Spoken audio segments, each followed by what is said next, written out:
Welcome to KidLit Catalyst. Today's episode features Joni Sensel and Kjerston Kayes. People get confused about I think a lot of times you want validation. Like, I'm making this, I'm not wasting my time. I promise I'm not wasting my time, world. I'm doing something useful, purposeful, whatever. And that is defeating the whole glorious, spontaneous, joyful act of creation. It's like those things fight against each other. So you have to learn to just kind of have a certain sort of faith in the process, like a letting go of the outcome and setting aside something that's too precious to just play. Welcome to KidLit Catalyst.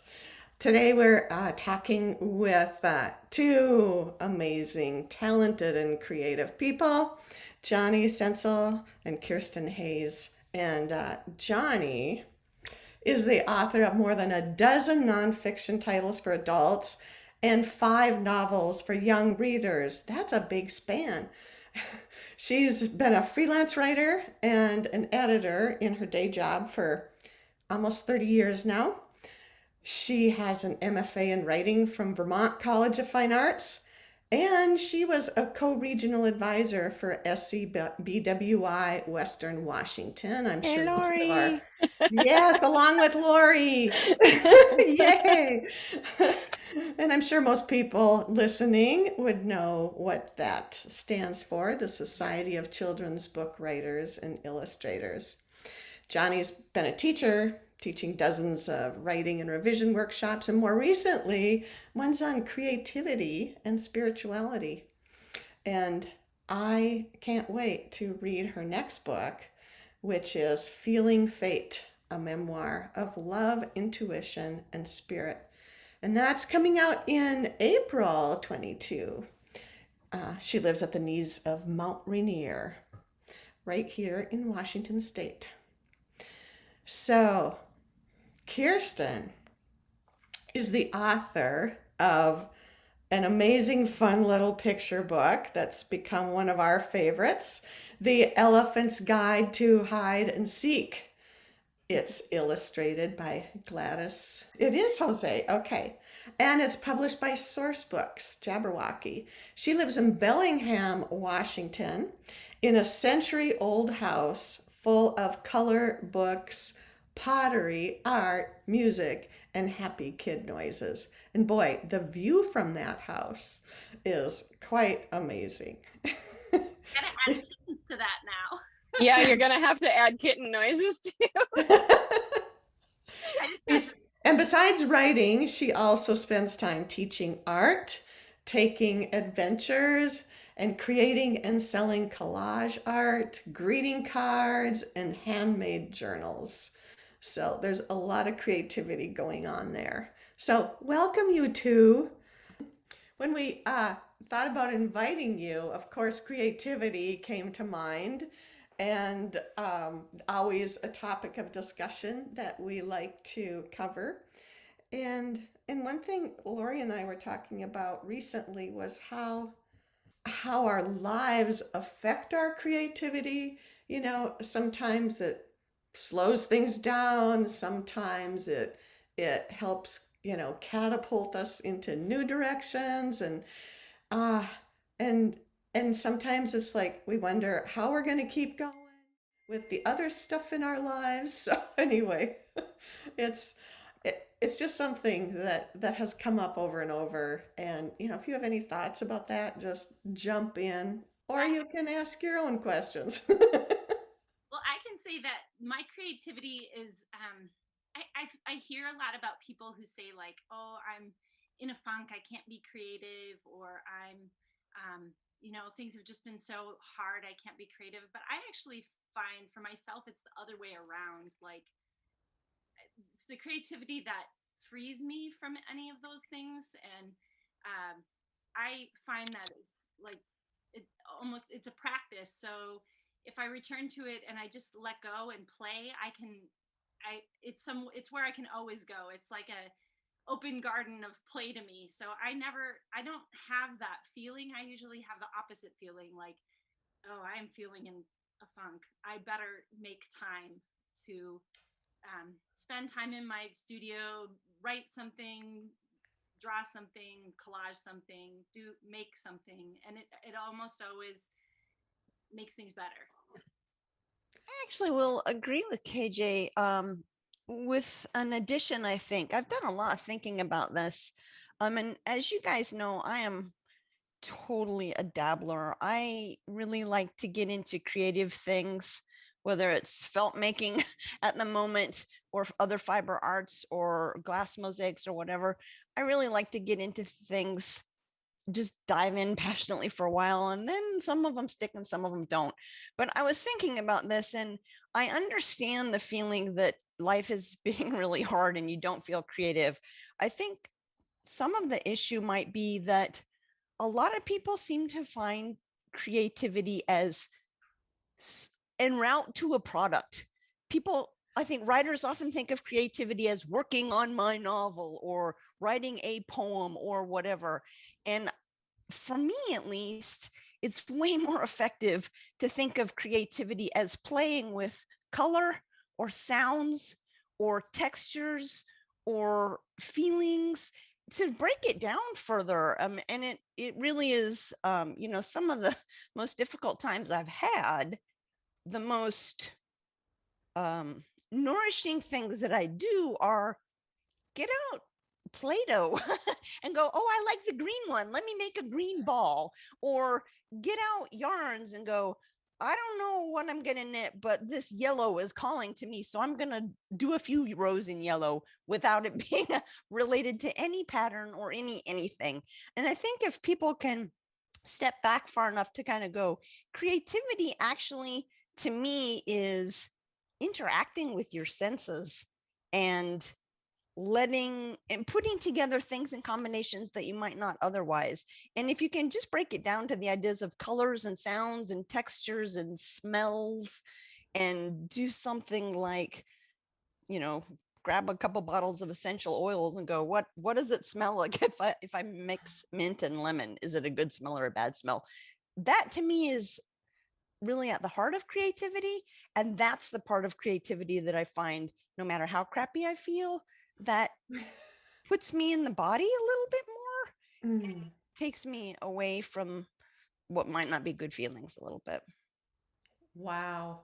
Yeah, that is so powerful on a bunch of levels, for, thinking about the creative process and how, if you're thinking about the outcome, like you were talking about, like publication, that really can put a damper on the creativity. And over, this comes up in our conversations about that need to play and to see what it's like to pull those different things together, like you were just saying. That's, yeah, that's so key. And that's where a lot of people get stuck.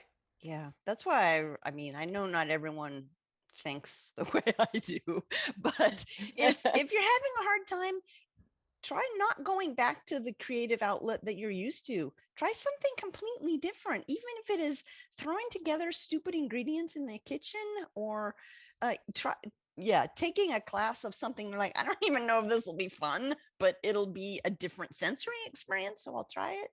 I also encourage the same kind of thing, only even within whatever your chosen medium is. Like, I think one thing I've seen repeatedly, over years and years of practice, is people kind of get stuck on one piece. There's like something in their heart they want to get out, and it's like this one piece, and they're trying to make it perfect. But it's almost like they can't, they're worried so much on the output that they're not letting themselves play. They're toiling instead of playing. And even so, Joni's approach is great. Like, if that's the only piece you want to work at, okay, maybe try a different medium altogether. But also, I think I've found in my own practice, like, even if I just set one piece of writing aside or one piece of art aside and just make something else, and especially giving myself time to make something that doesn't matter. And I think we can become so focused in our culture about productivity. And, it's like productivity is some kind of, I think it's Brene Brown that says something like productivity is a status symbol, or maybe it's anxiety as a status symbol. But it's like, you need to get something finished, made it perfect, whatever, that we don't sometimes just give ourselves time to do that play. And I think you get better at something by practicing it and by playing. And so, I mean, I've found so often that if I set something aside and just say, okay, I'm going to do, I don't know, 5 new things. It don't matter. They don't matter. I'm not trying to make the world's next, whatever. I'm just going to play and have fun, and also lower my standards to make them. You can have standards for what you share, and I have a real problem with that. Like, my standards for what I share are too high. Probably I need to sometimes lower it and just say, here, this is me and all my imperfect beauty. And I'm getting much better at that, much better at that. But that takes practice too. But I think like people get confused about, like, I think a lot of times you want validation. Like, I'm making this, I'm not wasting my time. I promise I'm not wasting my time, world. I'm doing something useful, purposeful, whatever. And that is defeating the whole glorious, spontaneous, joyful act of creation. It's like those things fight against each other. So you have to learn to just kind of have a certain sort of faith in the process, like a letting go of the outcome, and setting aside something that's too precious to just play. I've learned this a lot by teaching kids art. It's really interesting to see in real time, because kids go faster, and if they're encouraged to let go, like the kids that I work with, I'm like, okay, if you don't like it, doesn't matter, just throw it over your shoulder and start a new one. And I try to purposefully make projects where they can feel free to make lots of them, and where we don't focus on the outcome, we focus on the process. And it's true that so much by doing that, they actually make better outcome as well. Like, their end products are actually better. And it's an odd thing, but I found it with my own work too. My outcome is actually better if I set aside trying to make the outcome better. Like, it's just the way it is. It's true. So one thing I've heard a lot of writers talk about is that fine line between doing this, letting yourself explore and play and grow, and procrastination.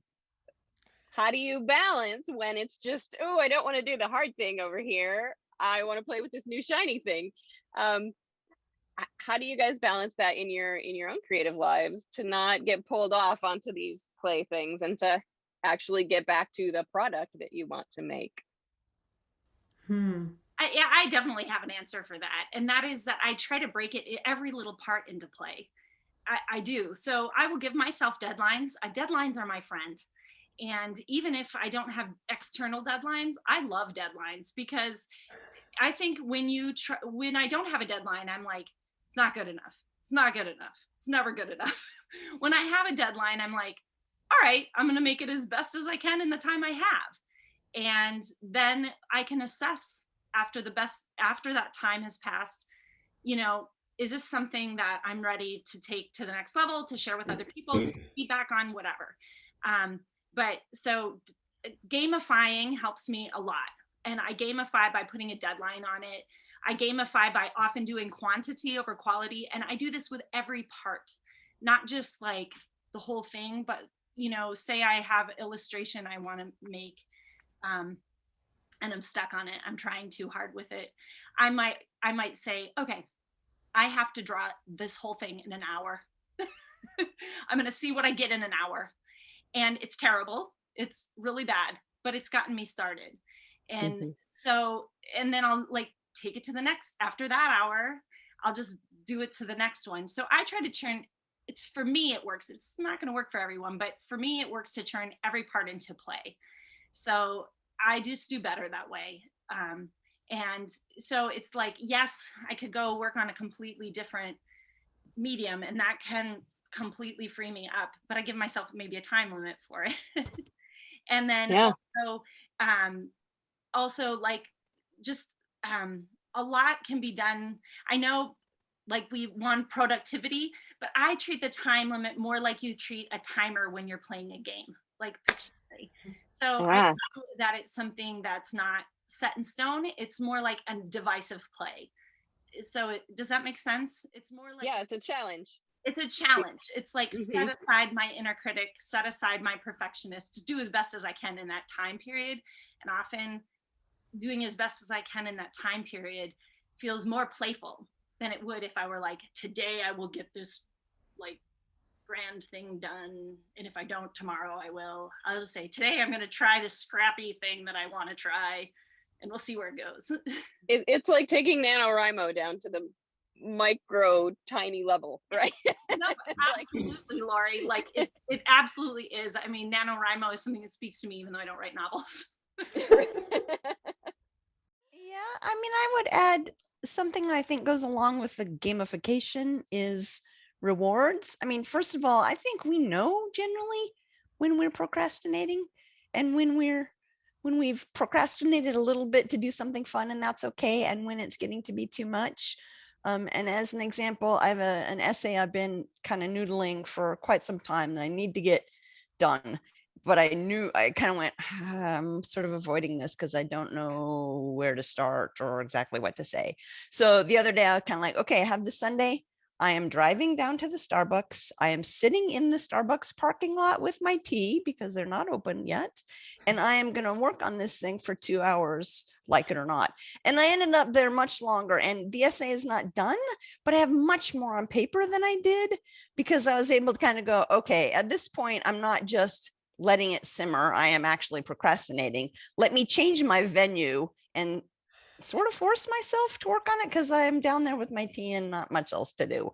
But doing that was a reward for me to get out of the house, to change the location, which I think can be really useful, just in terms of changing mindset, and to reward myself. It was sort of both a reward and a hammer kind of hanging over my head at the same time. Oh, I get to have my tea at Starbucks, even if it is in the car, and I'm going to get this done. And I ended up being there longer than I had said I was going to, and getting more done than I expected. So I think those sorts of things help too. But, self-awareness is probably the first step. You know when you're procrastinating and when you've procrastinated a little bit, and that's okay.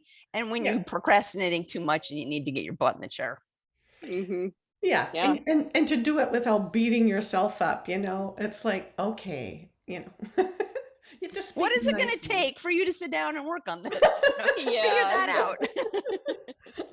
I switch up the location a lot too, Joni. I do a similar thing. Like if I find myself, if I know I'm procrastinating on something, there's like, I'm not quite getting a piece, pushing it farther for some reason, I will switch up a location as well. I'll think to myself, I'll just spend 2 hours on my porch instead of my studio, see what happens. Or you know what, I do the same thing in my car with tea all the time. I'm like, okay, I'm gonna go to the Firehouse, which is a coffee shop nearby, and I'll say, I'm gonna give myself a couple hours at the Firehouse, and if I don't come away with it, well, it's not any better than feeling a little bit like procrastinating at home. But it almost always helps just to switch up the location. I was listening to a great show about this exact thing yesterday, it felt like the exact same thing to me, but on the Ezra Klein show in New York Times, he was interviewing, and I'm really sorry, this is part of the problem of not having like pre-prepared things, but he was interviewing an author of a book about how your brain works, and how like brains are not machines is the point, and they don't work like machines. They don't function the same in every location. They don't respond to like complete use all the time. Sometimes ironically, you can get more done after a walk or like sitting in the right spot than you can if you're somewhere. You can get more done if you're moving, or if you're standing than you think you would. We constantly are treating our brains like machines. I'm really sorry, I'm not giving credit to the author who wrote this book because I don't have it in front of me, but it was on the Ezra Klein show this week. It was really good. KJ, there was something else about how brains work that I know you do that I wanted to make sure we talked about today, and I wanted to hear if Joni does something similar because we've never discussed it. Talk to us about your lists. I know that you talked about quantity over quality, and how that's a key to your creativity. So talk to us about your list making. I love it, and I want to try to do more of it. So can you share? Lists are huge for me. I have so many, and I would think of them a little bit more non-linear than list you think like is going like this. But I've actually now started compiling more like a Pinterest board almost with list making that I do. I mean, some are still linear like this, but that way I can move ideas around. I don't do it on Pinterest. Well, I do actually with some things, but I make them private. So it's Right. but I have a note-taking app on my phone too. So, because ideas, everyone knows ideas strike you anywhere. And I'm not just talking about like an idea for a picture book. I'm talking about like an idea for a solution within a manuscript, an idea for, a new way of thinking about art, a new thing I might try in collage, a new twist of phrase that I might want to use in something. And so I have, enormous like idea lists on my phone that wherever I am, I just stop and write them down. But I also am very generous with what I put on those lists. I put everything there. Like, I like the inner critic is absent from those lists. They are really truly like a happy playground journal. I got that phrase. George Shannon used to do a talk about journal as a playground, and I think I heard his talk on that maybe 12 or maybe 15 years. I heard it so long ago, but it really resonated with me as a big journaler, and just like write down all the ideas that come to you, all of them. And it's so surprising how later when I read back through the lists, I don't remember half of them. And new connections are made all the time. Just today, I wrote an idea down for art. And I went through this, I have a list of ideas I've been making more pieces of art that have words in them. And I was looking through it and just felt so inspired. Like I was ready to just shove everything aside and make some art from it, because I hadn't, just all these little like turns of phrase I wrote down. Some of them are terrible later. A lot of them are, but it's surprising how many aren't. They're fun. They really inspire me. So I don't know if that's. I was thinking of it a little bit differently. I was thinking of how you said, like when you're stuck, you'll challenge yourself to come up with 100 ways that this thing might resolve, right? And it's 99 stupid ones and 1 gold, right? Well, that's like an iteration of my list habit. Is I totally do that all the time. If I am stuck, I just gamify it and say something exactly like that. I've gotten in the habit for every picture book manuscript I'm working on, if I at all am taking it to the next level, I will do that with the first line. I'll just say I'm gonna write 100 first lines. Yeah. And it's super fun. It's fun to write 100 first lines. If you turn it into a game and you're not judgmental, I come up with some really funny, interesting things. And also like I write funny, but I'm kind of like, I'm a little bit awkward and self-conscious sometimes, and funny isn't always, I'm a funny person, but sometimes I not spontaneously funny. I'll think of it later. Or I have to be around my people to be funny. Like, don't put me on the spot to be funny. I'm okay around kids. I can actually be pretty funny around kids. I feel relaxed around them. But the list making helps me be way more funny, because I have to, if I say I'm going to come up with 100 new lines today in one day, you have to like let go of your inhibition and write dumb stuff down. And when you write dumb stuff down, it can be funny. It can be really funny. And I just found the key to me being funny in my books is letting go of all of my like, oh, I have to look a certain way or feel a certain way or be a certain way. And the best way to do that is either, be on your 3rd day of labor and not care about anything at that point. Apparently it was really funny in the labor room. Or you can just like force yourself to do something really fast. And I mean, that's the whole point of like,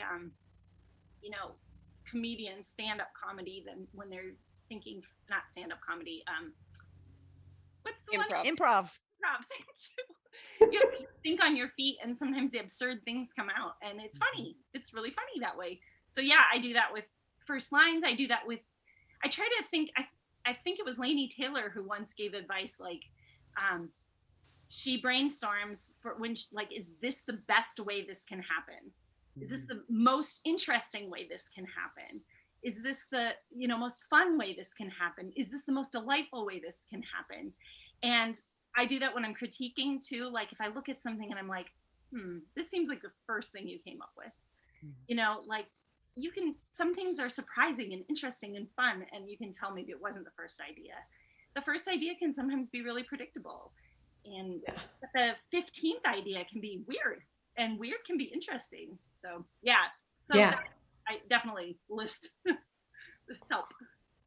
That whole idea of quantity is like so big, and it's something that people don't always get. Even like Donald Moss, when he does his workshops and you're talking about description, it's like, he has you just list and keep listing and listing and listing what you see in the room that you're imagining or whatever.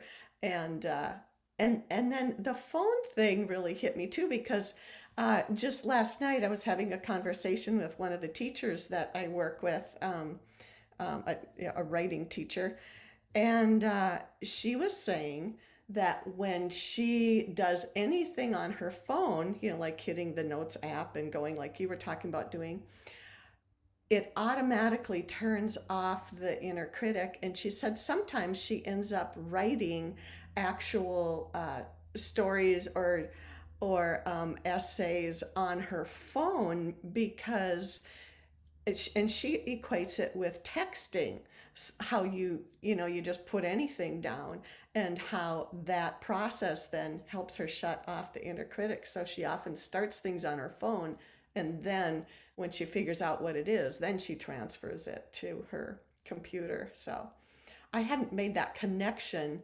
about how we see our phones differently. Like, this isn't real, this is just something I'm doing now for the heck of it or whatever. It's just, it's not real work. So that's interesting. Yeah. Joni, do you have any similar tricks?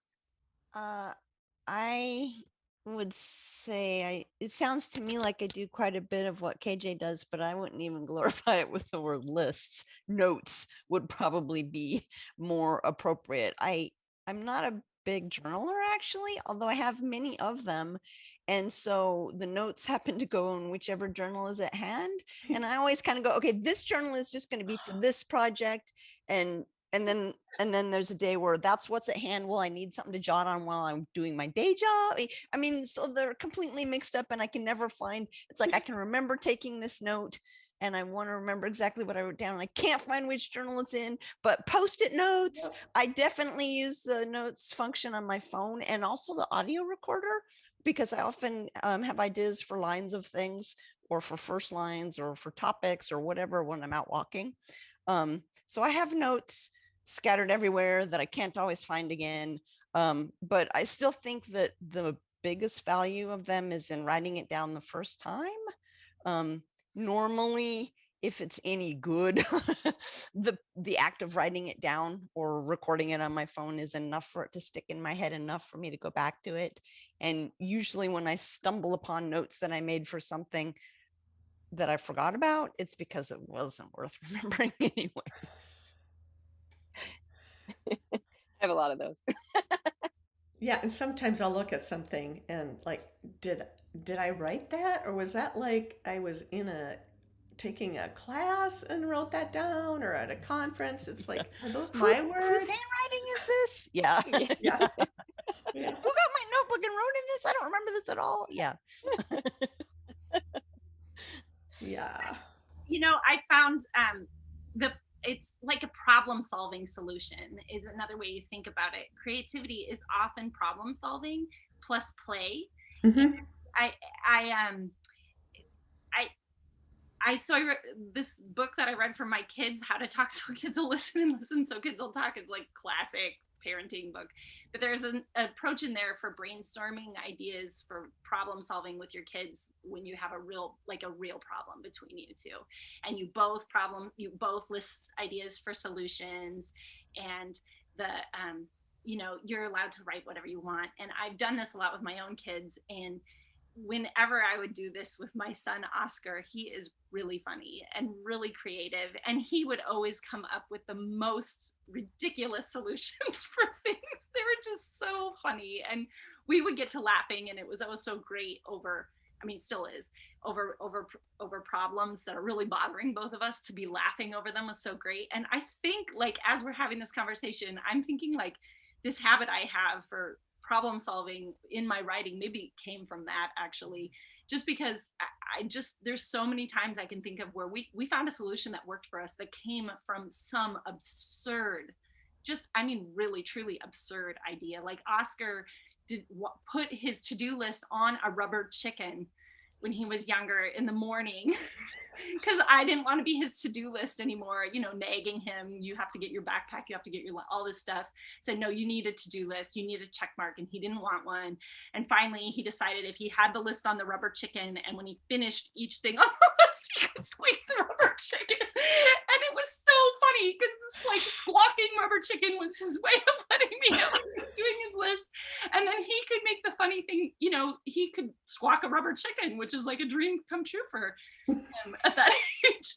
So it's like that habit led to, I loved that problem solving habit. So I think that led to my own writing, because using it in my own writing, and often similar things come of that, like maybe something completely absurd that I actually wouldn't use leads to something a little less absurd that I can use. That's gold. And that's also that gamification reward element as well, right? That's a great example. And we all want to move in with you. The rubber chicken is still floating around the house somewhere. It got hid for a while after we, I don't know, we had a bunch of kids over and they were like, oh, rubber chicken, and they were squawking it everywhere. We need to hang one up somewhere here. Just there we go. Yep. Well, that brings me to one of my other questions that I had for you both is, how do you reward yourself? How do you celebrate your wins? And what's the carrot that you dangle on the end of the stick? Oh, Those are two different questions, I think. I think the reward, the carrot at the end of the stick is one, but then I think taking time to celebrate your wins is kind of a different thing. I want to hear what Joni has to say. Yeah, I don't know if I have a good answer for this, because the accomplishment itself usually seems like its own reward, whether it's like getting something to the end at least once, or whatever it is, checking something off the to-do list, the to-do notes, which are everywhere. You know, I mentioned little things often for me are like, okay, I'm gonna go have a meal. I'm gonna go have lunch at the restaurant that I have lunch at regularly all the time anyway. So I'm not sure how that's different, but something about the intention of it being the reward makes it feel rewarding, even though it's something I do all the time anyway, such as, you know, a restaurant lunch or sitting at the Starbucks or whatever. I think it's more, for me at least, it's more about the internal attaboy and the internal like, yay, I did that. And maybe I will text a friend or email a friend or say, yay, for me, I did this. And maybe I won't. Although I'm all in favor of doing that. And I certainly love to get my friends, yay, I did this notes when they do the same thing. So, I mean, for anyone who feels like they're not getting enough reward, that might be a really easy way to start, because most of our friends want to say, yay, yay, yay. And some of us fall into the habit of being sad with friends about things that are challenging for us, and keeping the good things to ourselves when we all would like to celebrate them. Especially because those of us who are in any kind of what we might call a professional slump, there's a lot to be said for being able to go, yay, Laurie just turned in this revision and it was an easy one. Even if it's not my work, I do feel like the sort of community that, like, man, this is a hard business. You got to take the celebration opportunities where you can, and if they're not yours personally, so what? Take them anyway. Right. So Well, that's what I have to say about that, I guess. And And that's one actually, of the Johnny, things I love about KidLit is that we do celebrate each other, right? yeah, We are just as happy to see our friends succeed as ourselves. 100%. yeah. Yeah. And, Yeah, and sometimes when I'm feeling glum, I'm just like, I know that there are people who compare and are like, oh, I didn't do what they did and it feels really sad to me. And I feel for you, that's sad, but I have the other thing happen where it's like, oh my God, I feel like this is impossible. I need to go connect with people that are making me realize it isn't impossible. And so when I see people succeeding, it feels like I'm part of a larger thing, and I'm trying and they're trying, and look, one of us did it. Yes. We're in this together. So that's a good feeling. Yeah. I also have this quote on my wall over there by Neil Gaiman that I read that so many times, and it's the world always seems brighter when you've just made something that wasn't there before. Mhm. And I think that speaks to that internal feeling that you were talking about, Johnny. Like that is really the biggest reward for me. Is it's like a internal, like, yeah, I did it. I did this like communion with my muse thing, and it something came from it, and it feels really good. That's a good feeling. That's what keeps me going. It's the external stuff is fraught with a lot of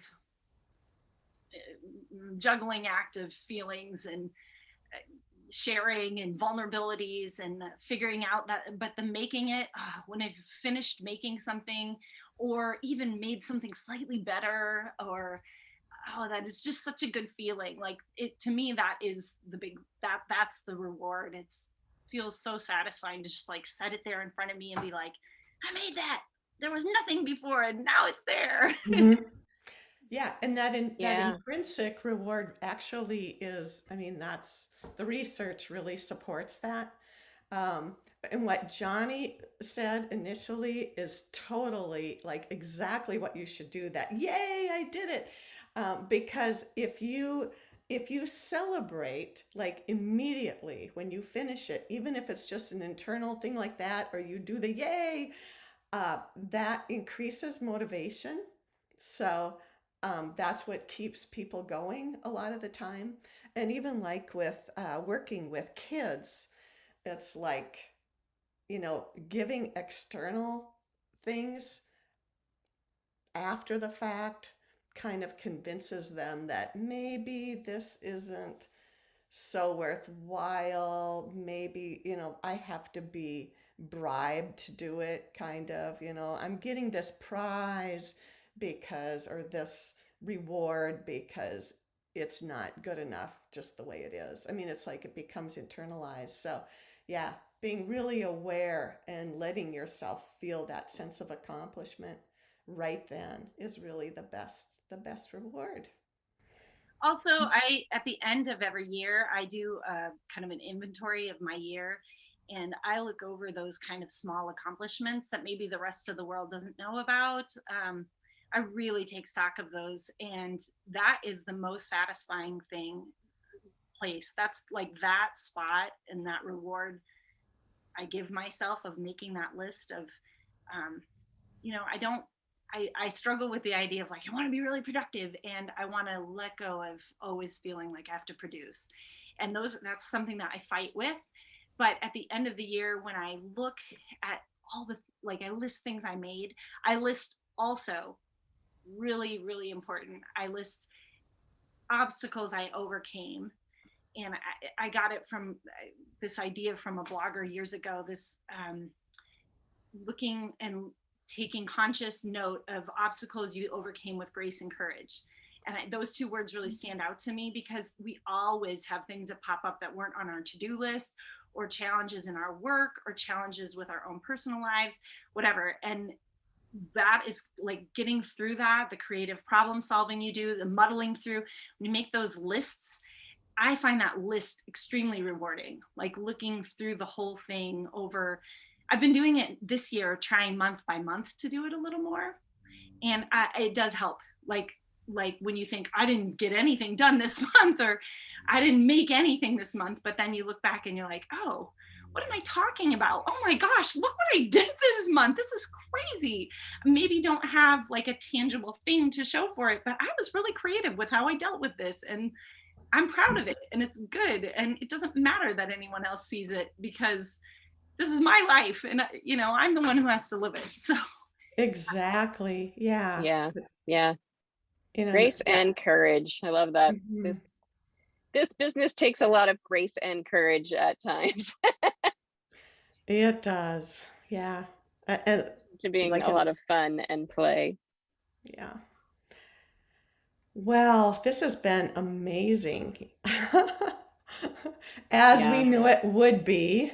definitely. Great conversation. Yeah.